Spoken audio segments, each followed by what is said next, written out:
I've started from a very early age, and like most children, I loved to draw, and I was very creative, as most of us are in our childhood.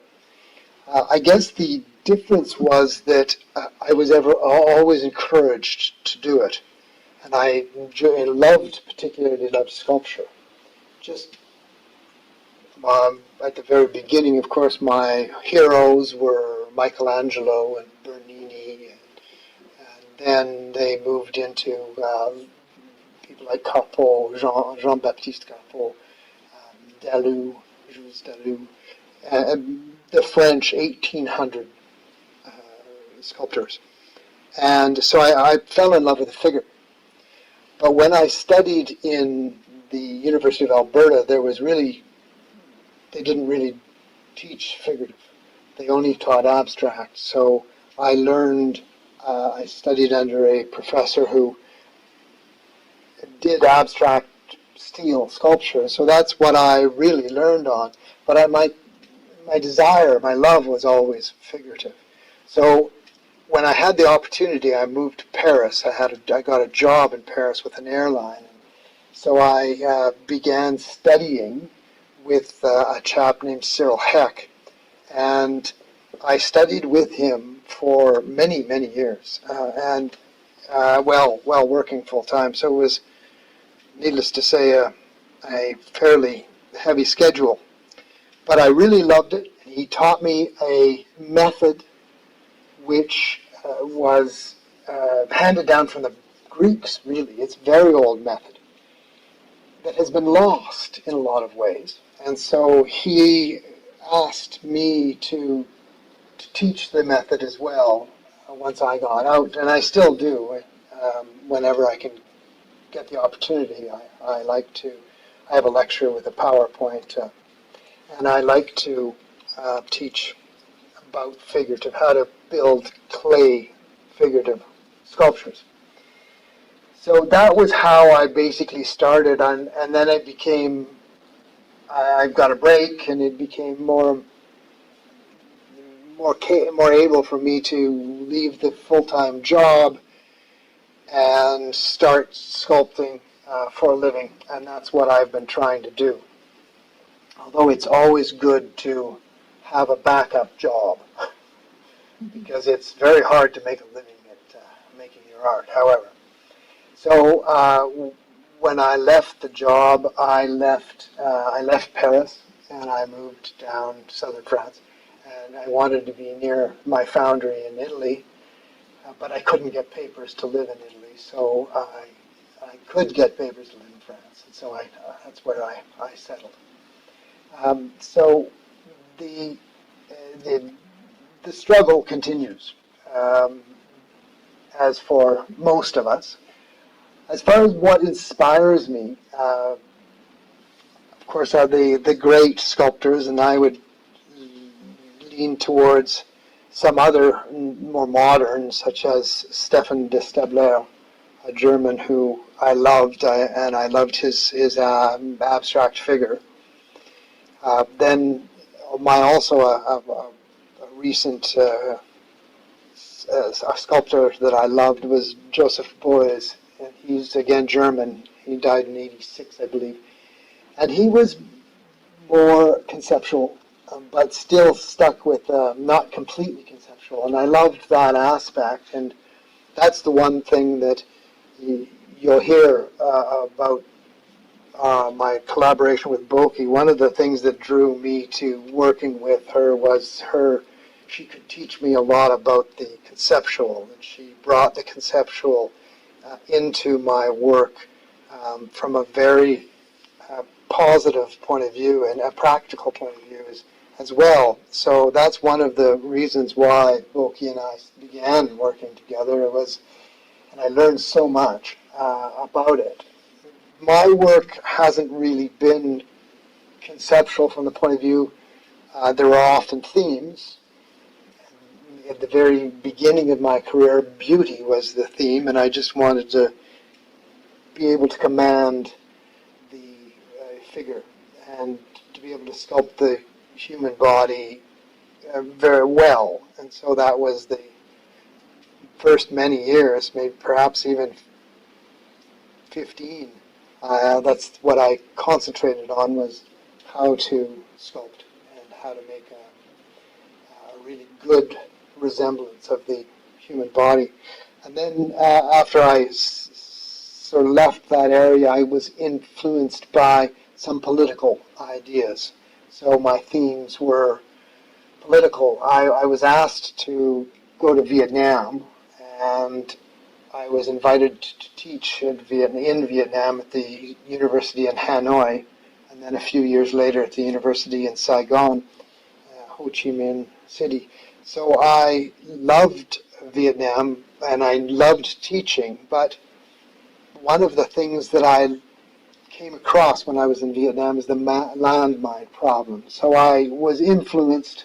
I have a body of work called Fragments that were influenced totally by this idea of commenting on our society and on our nature. So the fragments I created, and then I decided that I would market it as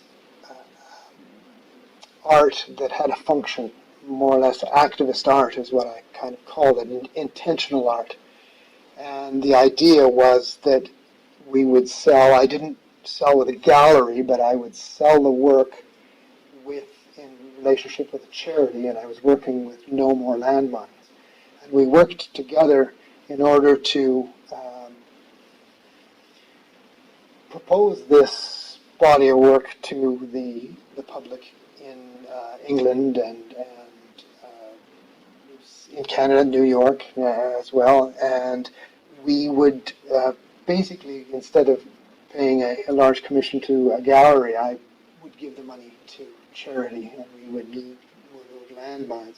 And the charity assisted me in a lot of ways as well. So we worked together, and it was very successful. We were able to raise about $300,000 US to clear landmines, and we worked in. We actually did some education, teaching the Afghan mothers basically to teach their children about landmines. So mine risk education, and we couldn't raise enough money to clear the this minefield in Angola, but we could raise enough money to clear a path through it. And so that's what we did in Angola. And then we went on to clear in Kosovo, and recently, just 2020, I was able to raise a bit of money that we sent, and that was sent to MAG in England, and they used it in their campaign in Cambodia. So the fragments are actually still operational. And that was one theme that became very strong for me. So but other than that, I continued along, or after that, I continued along more on the political theme, and that's the collection of work that I call Rethink. And Rethink is truly about human rights and women's rights. It's about injustice. And I have several pieces, one that basically talks about the injustice of society, and several that they usually talk about the injustice of societies.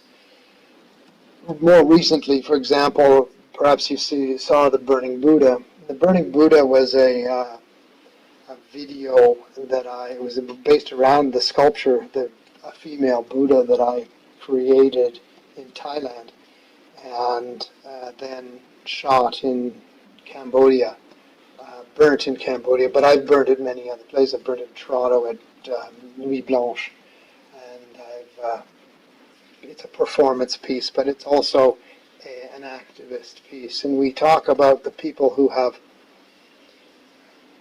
self-immolated, self-immolation. And that's something where you set yourself on fire. And even recently in the Arab Spring, some of the Arab Spring was touched off by a young man in Tunisia who self-immolated. And it is the ultimate protest in a lot of ways. It's not that I'm encouraging people to do that by any chance, but I thought that it was definitely a manner of protest that is quite shocking, and it inspired me to do the Burning Buddha. Most recently, I've used some of that video to talk about the changes in Hong Kong, and I have also wanted very recently to talk about the young woman, 31-year-old Saudi woman. Her name's Lujan Al-Hafluel, and I'm probably not pronouncing that right. I hope she forgives me for that, but she's been imprisoned for driving. It's the king of Saudi, Salman, who is rather a dangerous character. And I think that I wanted to put up a protest to try and get people to boycott the Dakar rally, as the automobiles were actually, the race went just past, not far from the prison which she is being held for driving in Saudi Arabia. So that's another type of thing that inspires me, is this type of political reaction. I did a sculpture last summer and carved in marble, and that was after, I named it after a journalist who was executed in Iran. Rohalan Zam is his name, and he was executed for his work as a journalist and for reporting on the Arab Spring, and also for the work that he did organizing people during the Arab Spring in Iran. And I do believe that we need to protect our journalists. They are people who provide our society with the truth, and they're a very vulnerable group. And I think that it's important that we speak out. Even Trump said that journalists, the media, was the enemy of the people, and I don't believe that to be the truth. I think that really the journalists are the friend of the people. It's the dictators that are enemy of the people. And so a lot of my art is inspired, the whole Rethink collection is inspired by this type of political injustice, if you will. Then I started doing some work that I thought I wanted to change the way I sculpted the figure. And I wanted to try and find some peace after all this justice and political turmoil. And so I looked to the Spirit collection and started to create the figure in a totally different way. I wanted to, whereas before I created the whole figure, now I only offer a very small part of the figure. I found that today we're so sophisticated as viewers that I don't need to give you much of the figure for you to recognize the human figure within it. So I stopped doing the whole, and that allowed me to open up the interior, which there again became the ideal behind the spirits. The idea would be that we would look inside the sculpture, and I'm again commenting on our society, which I think is part of my role as an artist. So then during this struggle to start this collection, I met Boky, who helped me out not only with the conceptual end, But then she brought a whole element that was completely different to it. It was the freedom with which she worked and the sort of the innocence that she brought to the Spirit Collection. And we started to work together in 2013. I worked alone on that collection for 2012, and it was really a struggle. The first pieces were definitely, well, a disaster compared to the later ones. And it was with Boky that we really turned that collection into something that was of real value. Now, the newest collection that I am working on is where I've taken the 3D. So I'm working all digitally. And I've started the Andromeda collection because I wanted to build some things that I just couldn't build in my studio by hand. So I started to design them in a digital platform called ZBrush. And ZBrush has allowed me to basically build anything that I can imagine. My imagination is now my limit.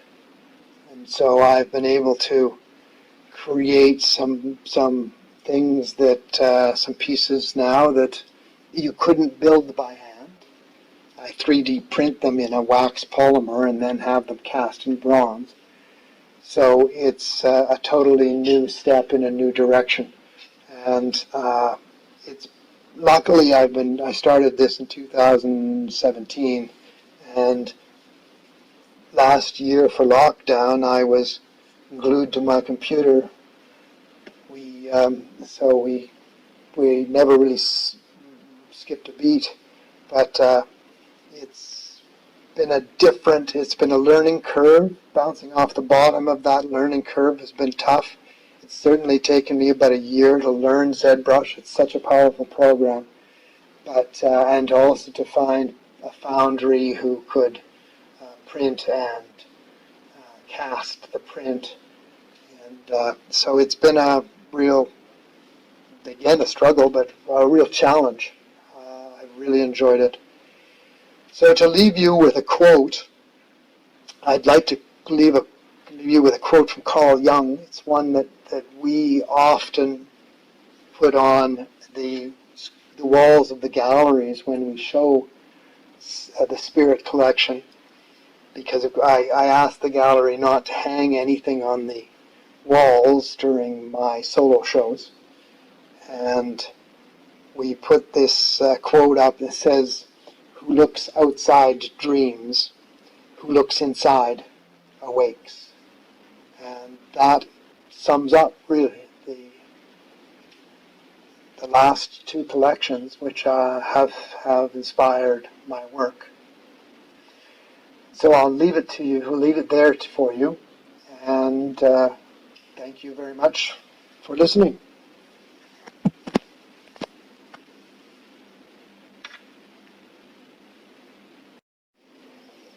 Where does my story begin?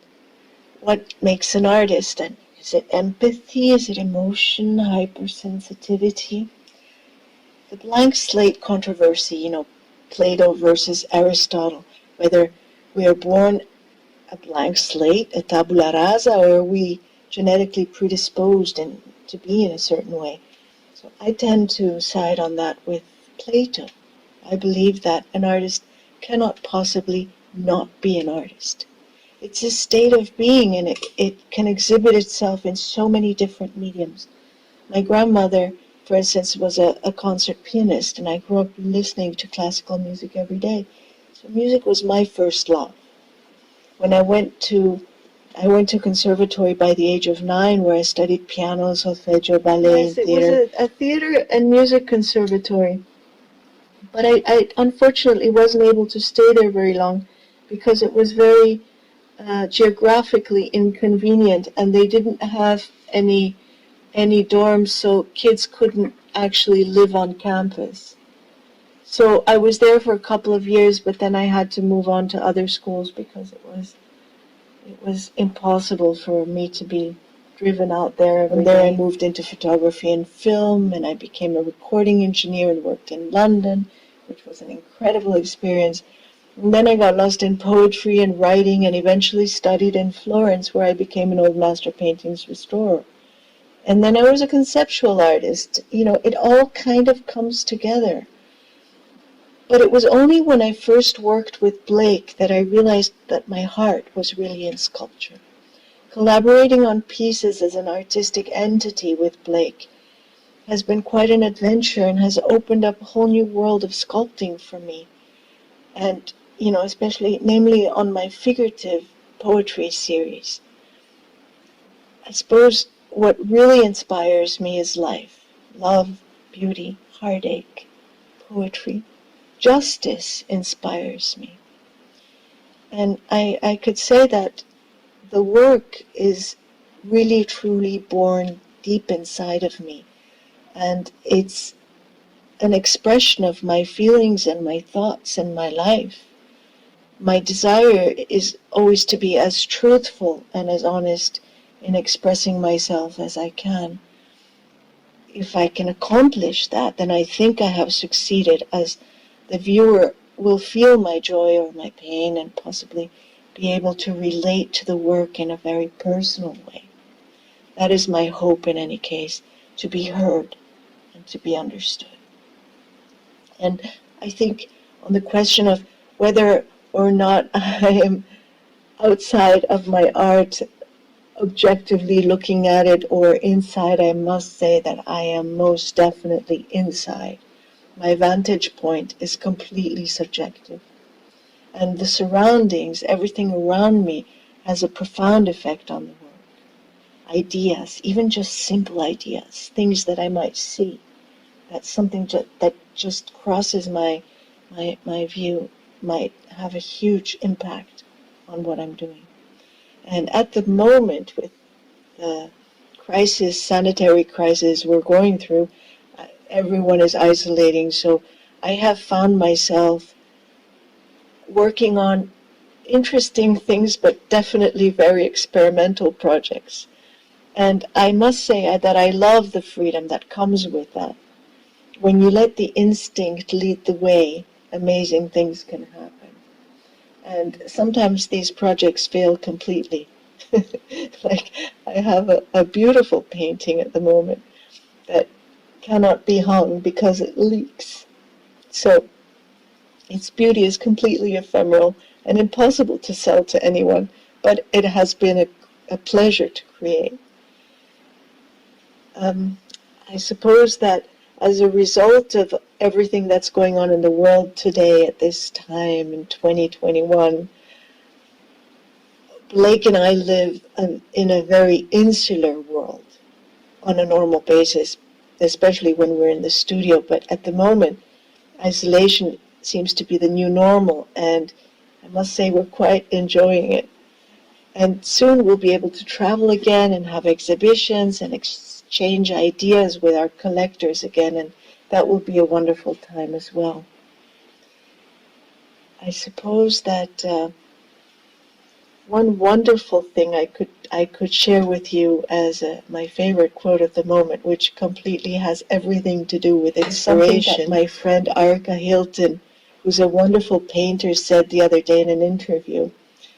She said that painting is the space between colors, just as Debussy said music is the space between notes. And this idea has been haunting me. And I suddenly find myself lost in the world of John Cage and David Tudor and so many other amazing artists who came before